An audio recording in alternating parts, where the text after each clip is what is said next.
Hello, my name is Vince Metzger, and I'm a data scientist at the University of New Mexico, as well as the Illuminating the Druggable Genome Knowledge Management Center. Today, I'm going to do a brief demo of the web tool 10X, which stands for Target Importance and Novelty Explorer. 10X is an informatics workflow, REST API, and web application used to identify, visualize, and explore protein disease associations. 10X uses natural language processing to identify disease and protein mentions within PubMed content, using tools for named entity recognition of gene, protein, and disease names, and the Jensen Lab Diseases resource. 10X relies on target data from the Target Central Resource Database, TCRD. We derive two metrics, novelty and importance, which are computed from this PubMed data, and when plotted as the log of importance versus the log of novelty, aid the user in visually exploring drug targets and their associated importance to diseases. Bibliometric statistics, including the derived novelty and importance scores, are pre-computed for runtime performance using these formula. For targets I and disease J, where TK and DK are the numbers of targets and diseases in abstract K. A greater importance score implies that more has been published about the association between the given topic and the selected disease. A greater novelty score implies that less has been published about the given topic. Researchers could be interested in targets in the different regions of the plot for various reasons. However, the targets along the upper right-hand side of the plot are probably the most interesting from the pharmaceutical perspective because these targets are poorly understood, but they are known to be relevant to the disease of interest. A solution is called non-dominated if none of the objective functions can be improved without degrading the value of another. Or put a different way, the system has trade-offs between two or more conflicting objectives, such as simultaneously maximizing both importance and novelty of drug targets related to, in this case, the disease bacterial sepsis. Non-denominated solutions feature a Pareto boundary, as depicted in the slide, and the points that comprise this boundary may be of particular interest.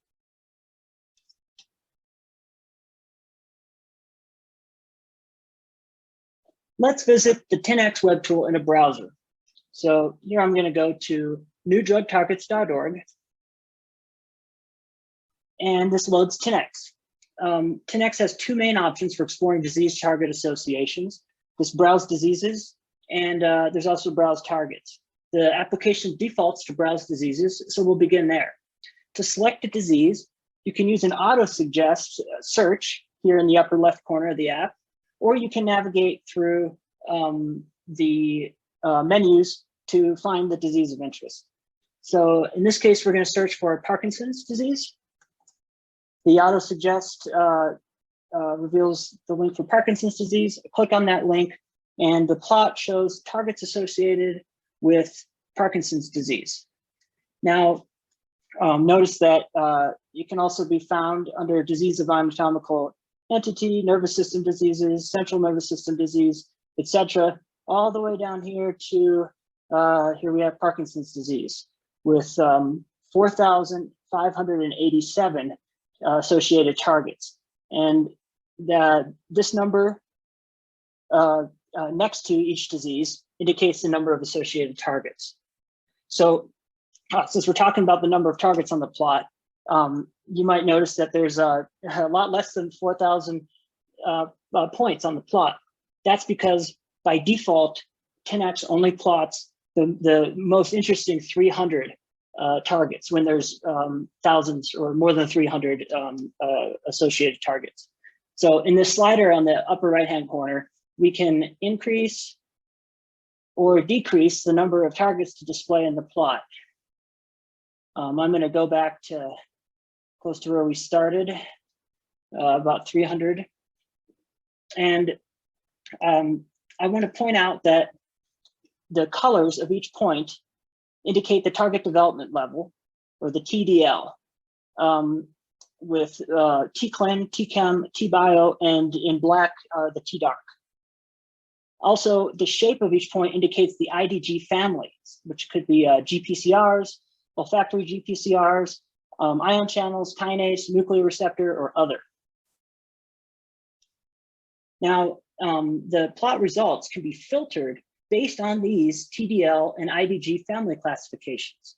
To do this, I go to filters, and here we can add or remove whichever classifications that we want. So for instance, if we want to look at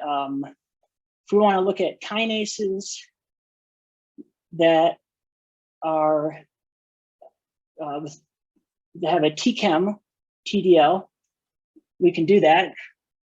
And we're now looking at all the TChem targets in the kinase family. So I'm going to go ahead and re-add these filters so we can look at the unfiltered results. This is a good opportunity to point out that you can pan side to side on all of the plots in 10x, and you can also zoom in by pinching. There we go.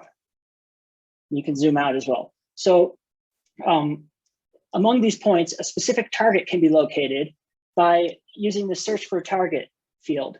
And so I'm going to type in the name of a target that I'm interested in, synaptogyrin 3. So I start typing it in, synaptogyrin 3. I use the auto suggest. It shows me this point amongst the targets associated with Parkinson's disease, and shows the classification, the TDL, and I'm going to click this view details link. And doing this, you can see that we have the name of the disease. We have a link here that takes us to the diseaseontology.org website, where you can read additional details about the disease. We have the full name, family, external link to Pharos, Drug Central, and Drug Target Ontology. We also have the gene symbol, SYNGR3, and the full name of the target.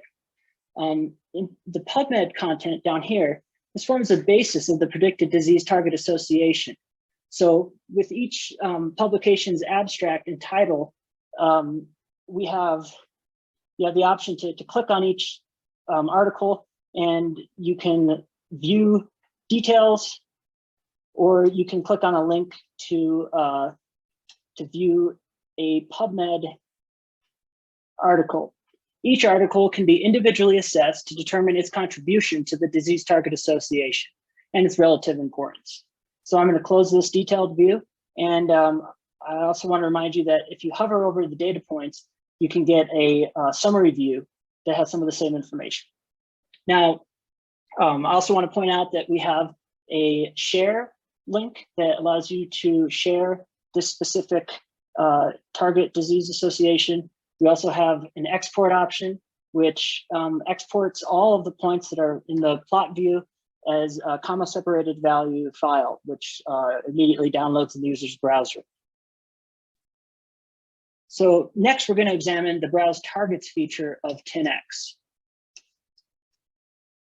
So I'm going to click on Browse Targets, and we're going to search for a target named Calorin. So on the left here, I'm going to search for Calorin. I use the IO suggest. It finds the disease.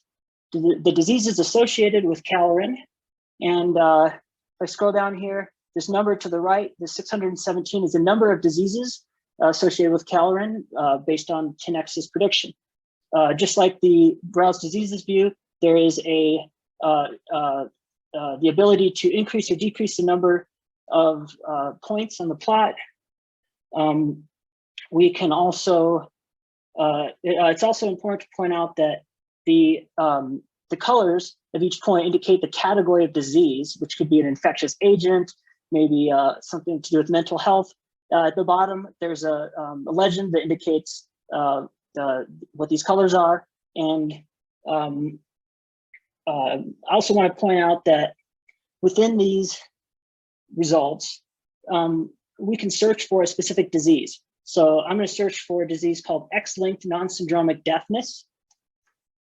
I use the auto suggest.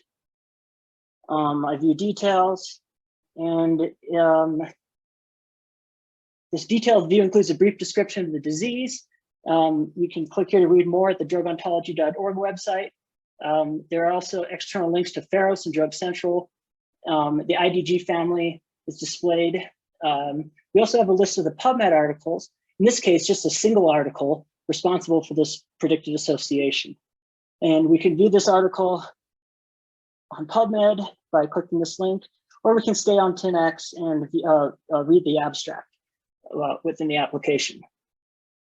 So in this case, the predicted association between calorin and X-linked non-syndromic deafness is genuine, since the gene name is mentioned in the abstract in relation to a specific single nucleotide polymorphism.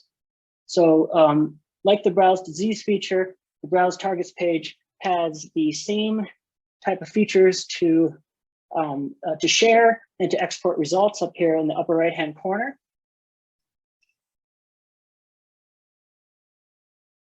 That's it for the demonstration today, and thank you so much for your attention.